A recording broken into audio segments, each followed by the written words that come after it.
Oi, gente! Mais uma vez estamos aqui gratos a Deus pela oportunidade de gravar mais um capítulo deste livro maravilhoso do Augusto Cury, 12 Semanas para Mudar uma Vida. E hoje é o capítulo 11, parte 1. Inteligência espiritual, superando conflitos existenciais. Inteligência espiritual é ter consciência de que a vida é uma grande pergunta em busca de uma grande resposta. 2. Procurar o sentido para a vida e a razão para a vivência. 3. Procurar entender, independente de uma religião e de acordo com nossa cultura, os mistérios da vida e os segredos do autor da existência. 4. Investigar respostas para as perguntas que as ciências não têm como responder. Quem somos? Para onde vamos? O fim é o começo ou o começo é o fim? 5. Ter consciência da temporalidade da existência.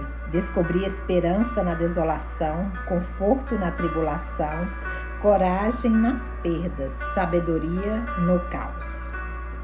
Por que inteligência espiritual é uma lei da qualidade de vida? Porque a vida é belíssima, mas brevíssima. E por ser breve, deve ser vivida com intensidade e sabedoria. Porque a espiritualidade regada com a serenidade estimula o amor, enriquece o prazer, mas controlada pelo radicalismo e autoritarismo, produz a discórdia, promove o ódio e gera a angústia. Procurar Deus não é sinal de fraqueza humana, mas da grandeza da sua inteligência. A procura pelo autor da existência é um golpe inteligentíssimo do intelecto. Então, quando nós procuramos a Deus, é o princípio da sabedoria.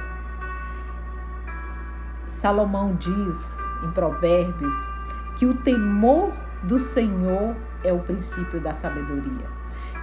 Então, quando nós sabemos que existe um Criador, que existe um Deus maravilhoso que nos criou à imagem e semelhança dele, nós sabemos que nós temos uma inteligência emocional dada por esse Deus maravilhoso que cuida de nós, que nos instrui, que nos dá a graça de ser conduzidos e direcionados pelo seu Santo Espírito.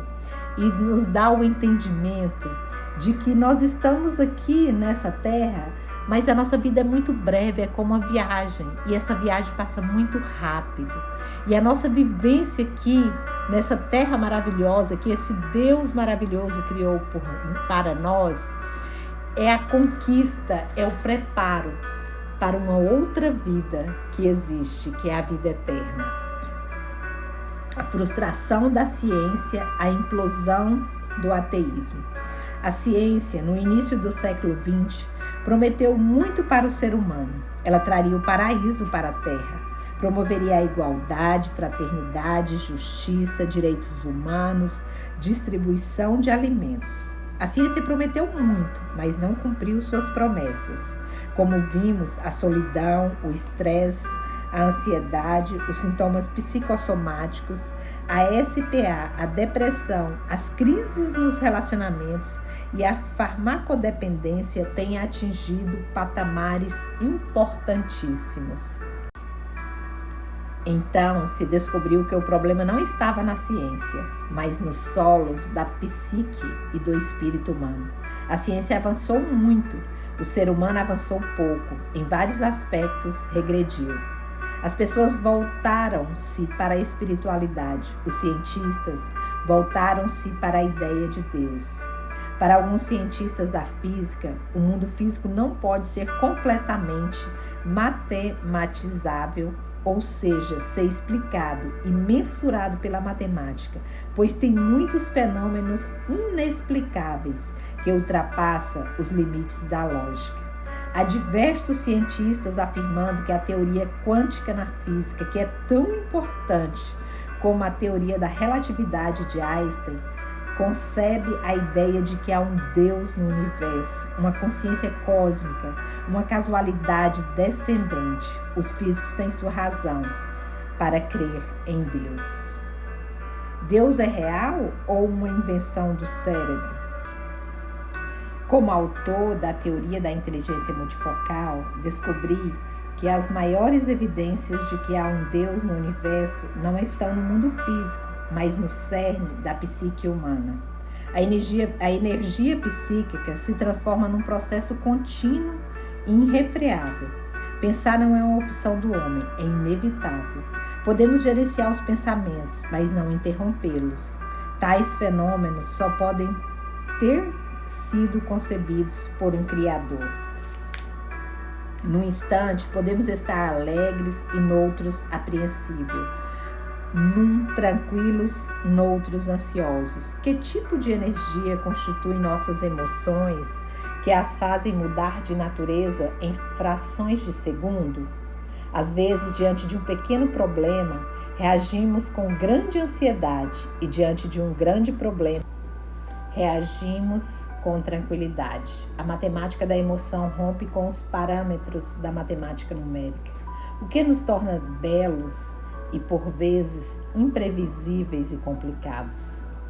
A teoria da evolução de Darwin, apoiada pelas mutações e variabilidade genética, pode explicar a adaptação das espécies diante das intempéries do meio ambiente, mas não explica os processos ilógicos que ocorrem nos bastidores da alma humana.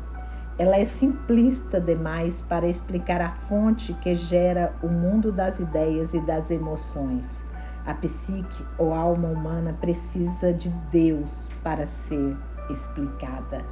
Então não há explicação sem Deus. Nós temos um Deus que nos criou, que nos formou, que escreveu todos os nossos dias, como diz no Salmo 139, antes que nenhum deles existisse.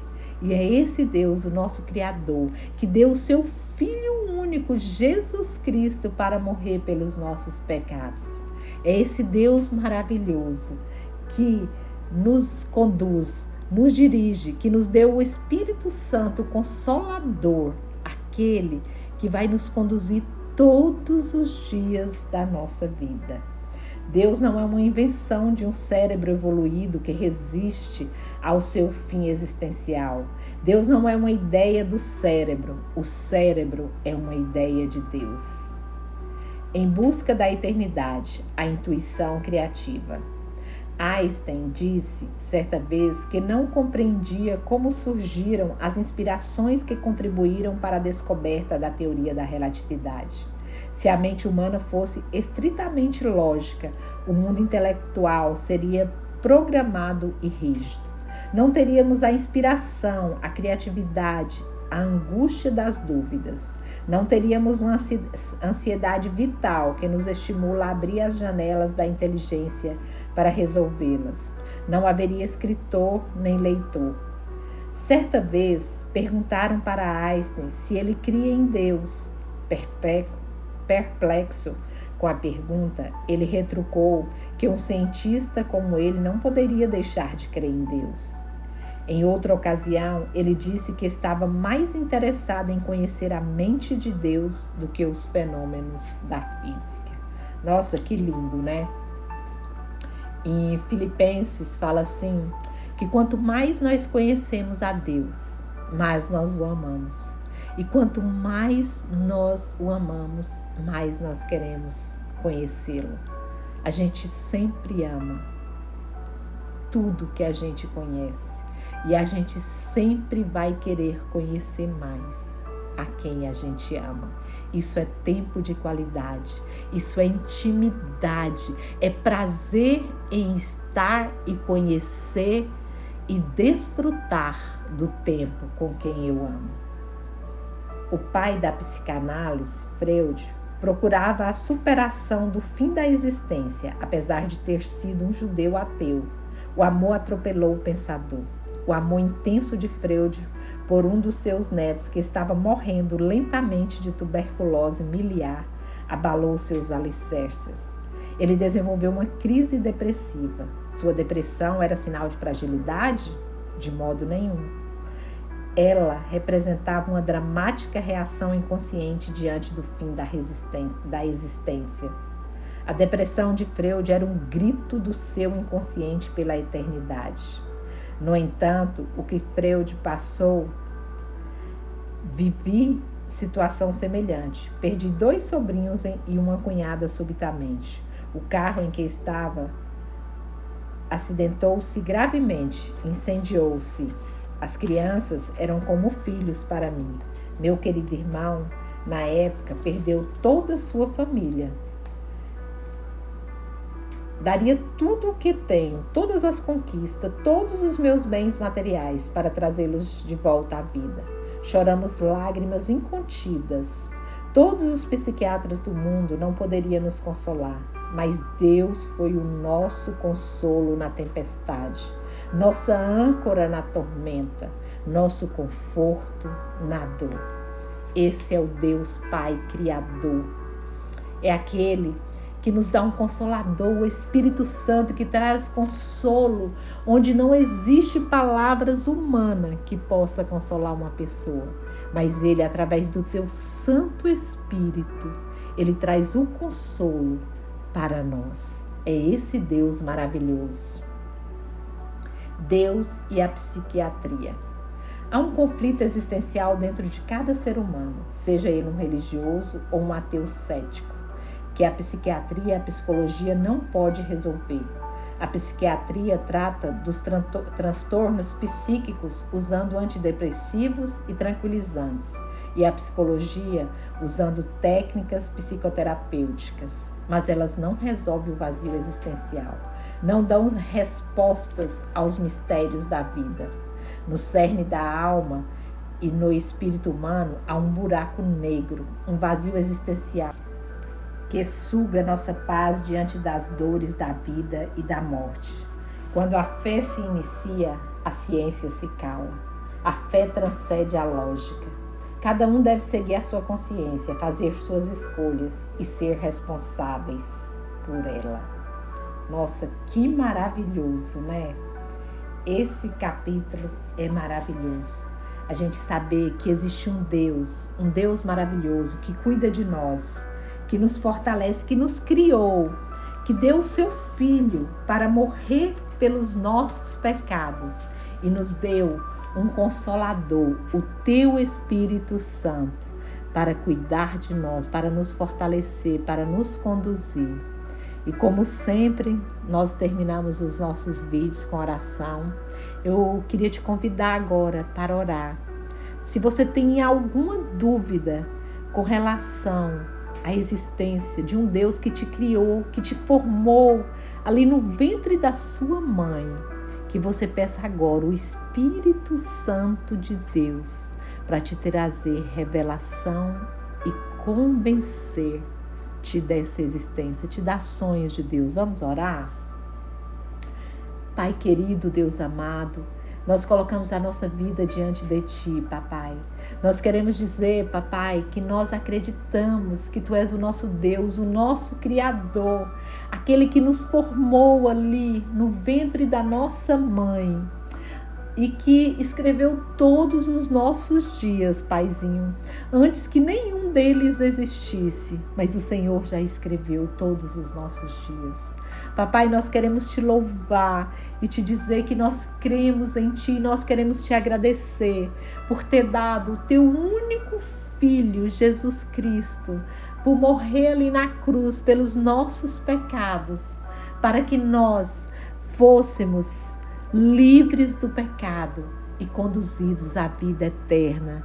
Nós queremos Te agradecer, papai querido, Deus maravilhoso, Deus de aliança. Nós queremos Te agradecer pelo Senhor ter enviado o Teu Espírito Santo, o nosso Consolador, aquele que nos conduz, que nos ajuda, que intercede por nós quando não sabemos como orar. Nós queremos Te louvar, papai, e dizer que nós entregamos a nossa vida diante de Ti e nós reconhecemos Jesus como nosso único e suficiente Salvador, Obrigada por tudo, papai. Obrigada por tudo que o Senhor fez por nós. Obrigada pela vida. Obrigada por ser o nosso papai celestial. E obrigada por sempre estar conosco, nos ajudando, nos fortalecendo. Em nome do teu Filho Jesus. Eu quero abençoar a sua vida, a sua casa, a sua família. Em nome de Jesus.